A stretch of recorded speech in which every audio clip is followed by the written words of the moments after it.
ये है शर्मा परिवार का भव्य बंगला।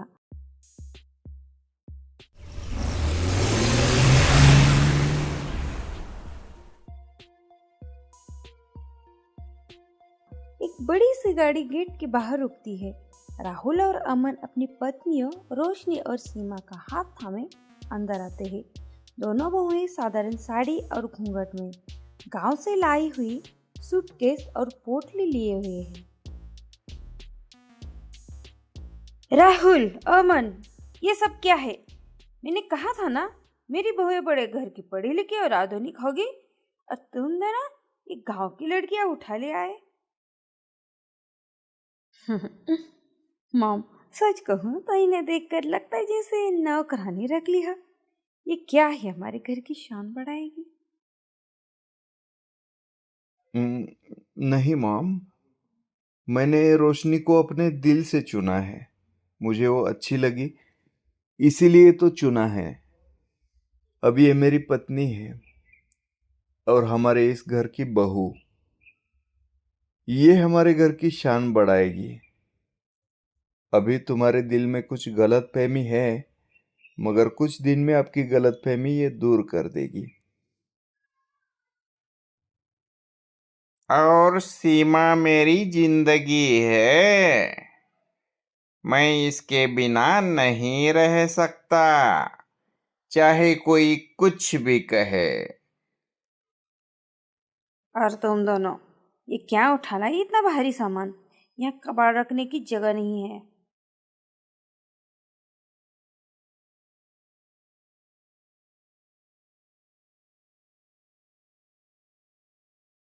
रोशनी और सीमा सिर झुका लेती है।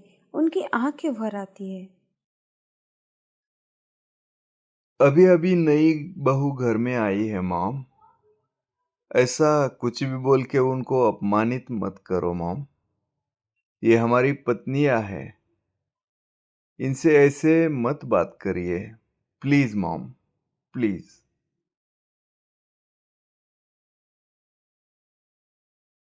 हाँ मॉम, इनका मजाक मत उड़ाइए। हमने अपनी पसंद से शादी की है और हमें इस पर कोई भी पछतावा नहीं है। पछतावा तो मुझे है। मैंने अपने बेटों को इतने साल पाल पोस कर बड़ा किया, और बदले में तुमने मेरी इच्छा का अपमान ही किया है।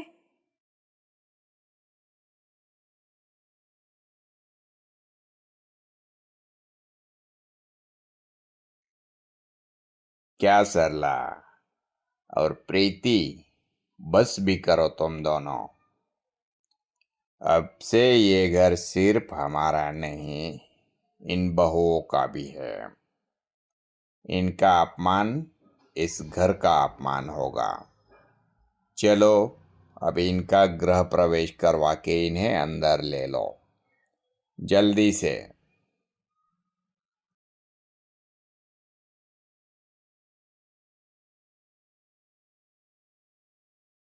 रात को रोशनी अपने कमरे में बैठी डायरी लिख रही थी। आज मैंने अपने सपनों के घर में कदम रखा, मगर स्वागत आनंद से हुआ। क्या मैं यहाँ कभी अपना स्थान बना पाऊंगी?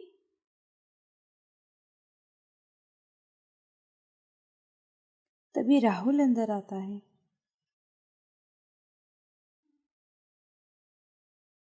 रोशनी, तुम माँ और प्रीति की बातों का बुरा मत मानो। वो दिल की बुरी नहीं है।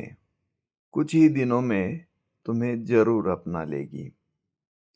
अभी बस थोड़ी नाराज है हमसे। और तुम अकेली थोड़ी हो।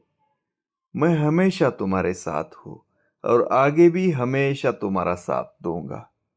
तुम बस चिंता बिल्कुल मत करो, मैं हूं ना।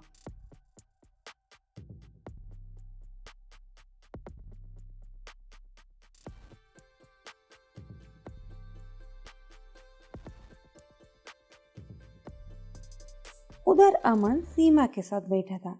सीमा चुपचाप आंसू पोंछ रही थी। सीमा, तुम क्यों रो रही हो? अमन, मुझे लगता है मैं तुम्हारे इस बड़े घर के लिए नहीं हूँ। यहाँ सब अलग है, हमारे गांव से बहुत अलग। मैं शायद कभी ढल नहीं पाऊंगी। सासू माँ मुझे स्वीकार करेगी भी या नहीं पता नहीं। नहीं सीमा, तुम्हें बदलने की कोई जरूरत नहीं है। तुम्हारी सादगी ही तुम्हारी पहचान है।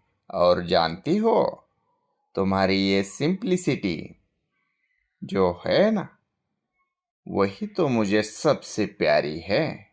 उससे मुझे बहुत प्यार है। बस मुझे तुम्हारी सादगी चाहिए।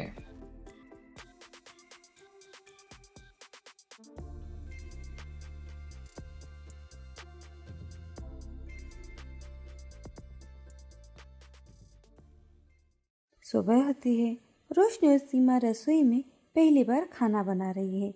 रोशनी सिलबट्टे पर अदरक लहसुन पीस रही है और सीमा मिट्टी की हांडी में दाल चढ़ा रही है। घी की खुशबू पूरे घर में फैल जाती है। तभी सरला और प्रीति अंदर आती है।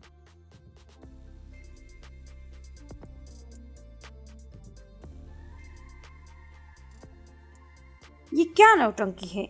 हाथ से अदरक लहसुन पीस रही है रोशनी। अरे, यहाँ मिक्सर रखा है, एक बटन दबा और सब तैयार। इतना झंझट कौन करता है आजकल? रोशनी ताने सुनकर हल्की मुस्कुरा देती है, लेकिन अपना काम जारी रखती है। माँ जी, गांव में हम सिलबट्टे से मसाला पीसते हैं। इससे खाने का स्वाद बढ़ जाता है। और ये मिट्टी की हांडी, सीमा भाभी, ये तो गांव की औरतें करती है। यहाँ तो प्रेशर कुकर और नॉन स्टिक पैन है। क्या इन्हें इस्तेमाल करना जानती भी हैं आप?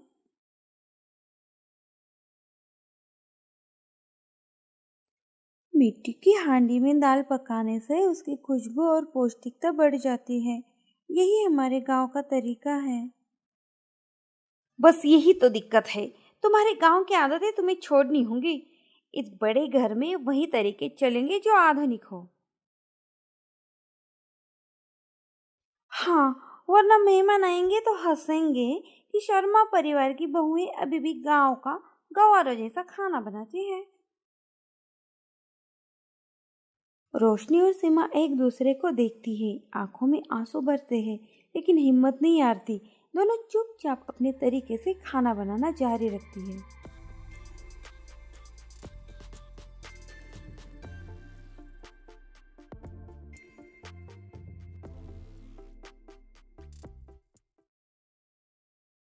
भोजन का वक्त। बड़ा डाइनिंग टेबल सजा हुआ है। रोशनी और सीमा अपने हाथों से बनाए पकवान लेकर आती है। मिट्टी के हांडी में बनी दाल, ताज़ा घी की खुशबू, हाथ से पीसे मसालों की सब्जी और गर्मा गर्म फुली हुई रोटियां। पूरा घर खुशबू से महक उठता है। अरे माँ, देखो तो, ये दोनों वही गांव वाला खाना बना लाई हैं। आज खाने का मजा ही किरकिरा हो जाएगा। हाँ, चलो देखते हैं। इतना जिद कर रही थी, अब पता चल जाएगा कि कुछ स्वाद है भी या नहीं।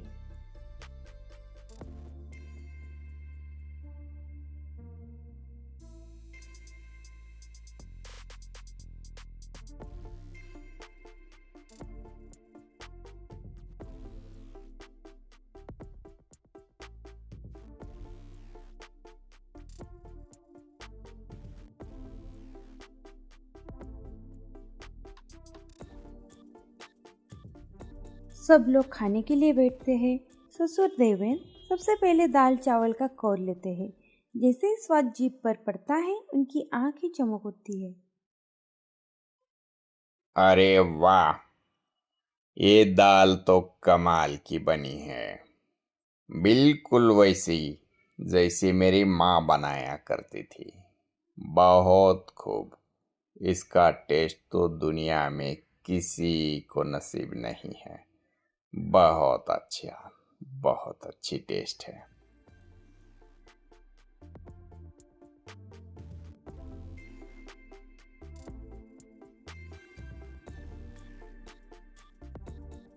प्रीति भी अनमने ढंग से सब्जी चखती है।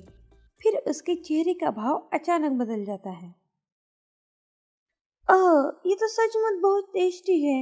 मसाला का स्वाद इतना अलग है। सरला भी मजबूरी में एक रोटी और सब्जी खाती है। पहली बाइट लेते ही वो चुप हो जाती है। चेहरे पर अनचाहा सा संतोष झलकता है। स्वाद तो सच में अच्छा है, लेकिन अगली बार थोड़ा आधुनिक तरीके से बनाना, समझी? तानों के बीच पकी उस दाल में सिर्फ मसालों का स्वाद नहीं, संस्कार और प्यार की महक भी घुली थी, और वही सबके दिलों को छू गई।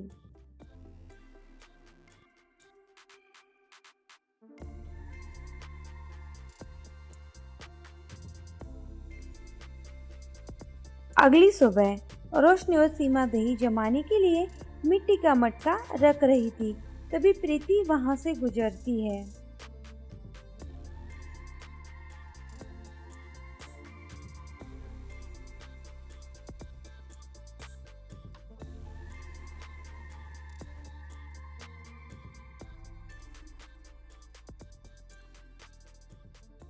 वाह, अब ये लोग फ्रिज छोड़कर मिट्टी के मटके में दही जमाएंगे। शहर में कोई करता है क्या ऐसा? अरे दीदी, मटके का दही स्वाद में और भी अच्छा होता है। आप चखिएगा तो खुद कहेंगी फ्रिज वाला दही फीका पड़ गया।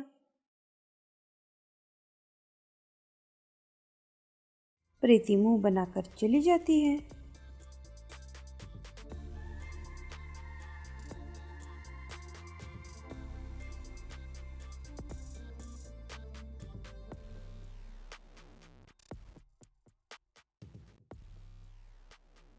दोपहर का समय, डाइनिंग टेबल पर खाना सज रहा है। मिट्टी के हांडी में दही, ताज़ा मक्खन और घर की बनी हरी चटनी। घर के सभी सदस्य खाना खाने बैठते हैं। वाह, आज तो दही बहुत मजेदार लग रहा है। ये तो बाजार वाले दही से भी बहुत अच्छा है। प्रीति अनमने ढंग से चखती है और चुपचाप खाने लगती है। चेहरे पर संतोष साफ झलकता है, मगर वो स्वीकार नहीं करती।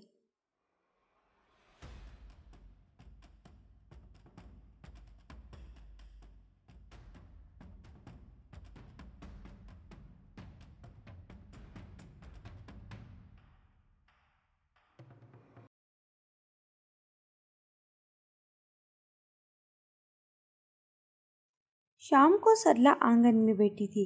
उसकी सही शकुंतला मिलने आती है।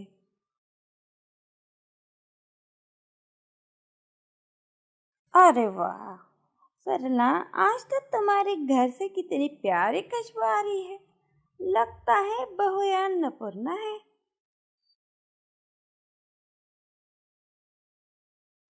हाँ, खाना तो ठीक ही बनाती है, गांव की तरह।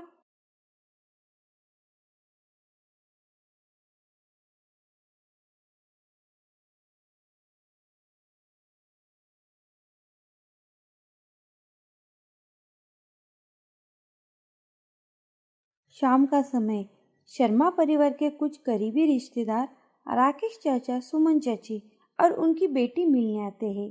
घर में चहल पहल बढ़ जाती है। सरला मेहमानों का स्वागत करती है। आइए आइए, बहुत दिनों बाद आए आप लोग। बैठिए, अभी चाय नाश्ता लाते हैं।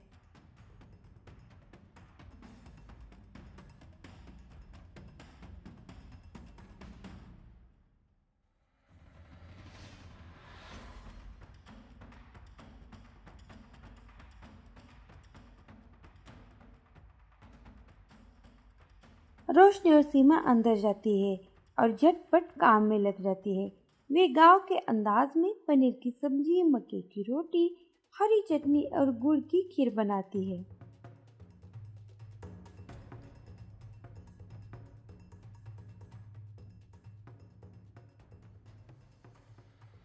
कुछ देर बाद डाइनिंग टेबल पर सब खाना सज जाता है। मेहमान खाना चखते हैं। अरे वाह, ये तो गजब का स्वाद है। कितने सालों बाद इतना अच्छा देसी खाना खाया है। लगता है जैसे गांव में बैठकर खा रहे हो। सच कहूँ शर्मा जी,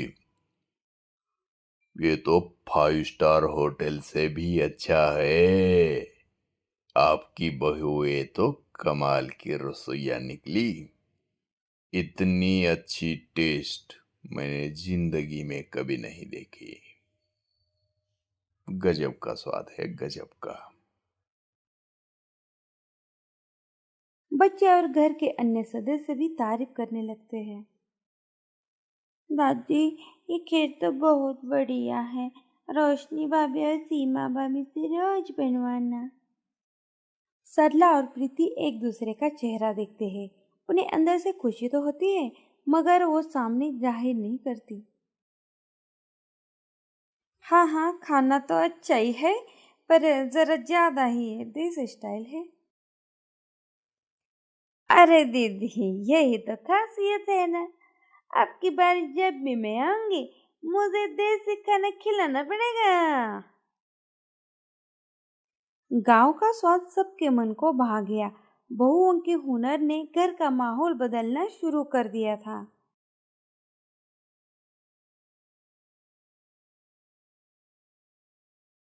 रात का समय, सब लोग खाना खाकर अपने अपने कमरों में जा चुके थे। सरला और प्रीति आंगन में बैठी बातें कर रही थी। मॉम, ये रोशनी और सीमा तो हर वक्त वही गांव वाला खाना बना देती हैं। आज पनीर में कितना मसाला डाला था ना, शहर की रेसिपी से कितना अलग। हाँ हाँ, हमें तो जरा भी पसंद नहीं आया। मुझे तो बिल्कुल भी अच्छा नहीं लगता उनका ये देसी अंदाज। ये सब कहते कहते दोनों को पेट से धीरे धीरे आवाज आती है, भूख की गुड़गुड़। प्रीति धीरे से रसोई की ओर देखती है। मॉम, लगता है थोड़ा खीर बचा है फ्रिज में। चलो ना, टेस्ट कर लेते हैं।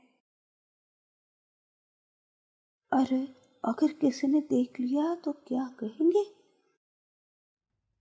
कोई नहीं देखेगा, सब सो गए हैं। चलो जल्दी से।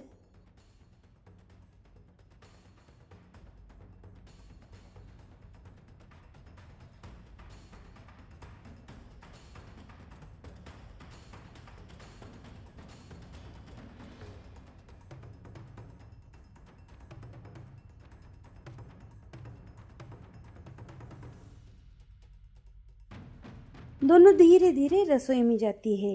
रोशनी और सीमा ने खीर और रोटियां ढककर रख दी थी। जल्दी से ले लो, कोई आ न जाए। वाह, ये तो सच में लाजवाब है। मैं तो कहूँ होटल वाला खीर भी इसके आगे फेल है।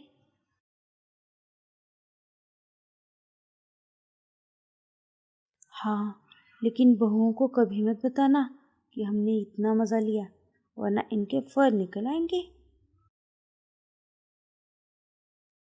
इतने में रोशनी पानी लेने के लिए किचन में आती है और उन्हें खीर खाते देखती है। उनको इस तरह खाते देख अपनी हंसी दबा देती है।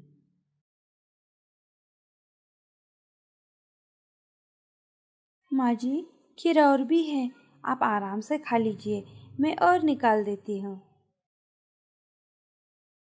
नहीं, बस बस थोड़ा ही चखा है। वैसे भी इसमें अभी भी और सुधार की जरूरत है। तानों के पीछे छिपा स्वाद, सास और ननद माने या ना माने, मगर बहुओं की रसोई का जादू उनके मन को भी जीतने लगा था। धीरे धीरे रिश्तों की दीवारें पिघल रही थी।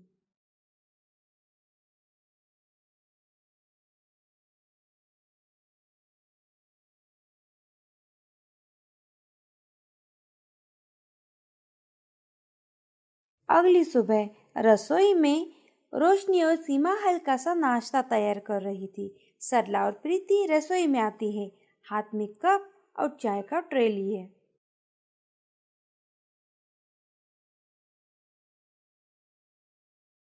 रोशनी, सीमा, मुझे पता नहीं कि मैं कैसे कहूँ, लेकिन मुझे तुम दोनों से माफी मांगनी है। मैंने तुम दोनों की हुनर और सादगी को पहचानने में बहुत देर कर दी। और मुझे भी माफ कर दो भाभी। अब मैं समझ गई हूँ कि असली शान और खुशी प्यार और अपनेपन में होती है। माँ जी, दीदी, हम सब एक परिवार हैं, किसी से माफी मांगने की जरूरत नहीं है। बिल्कुल सही कहा आपने दीदी। प्यार और अपनापन ही इस घर की असली शान है। प्रीति और सरला प्यार से मुस्कुराती है। वे समझ गई हैं कि घर की असली रौनक उसकी बहुएं हैं। सभी एक साथ नाश्ता करने बैठते हैं। सभी एक साथ नाश्ता करने बैठते हैं। रोशनी और सीमा अब सिर्फ बहुएं नहीं, घर की शान और दिल की धड़कन बन चुकी है। सरला और ननद ने अपनी कठोरता छोड़ दी और बहुओं के हुनर और सादगी को पूरी तरह स्वीकार किया। पूरा परिवार मिलकर खुशियों और अपनापन के साथ जीवन बिताता है।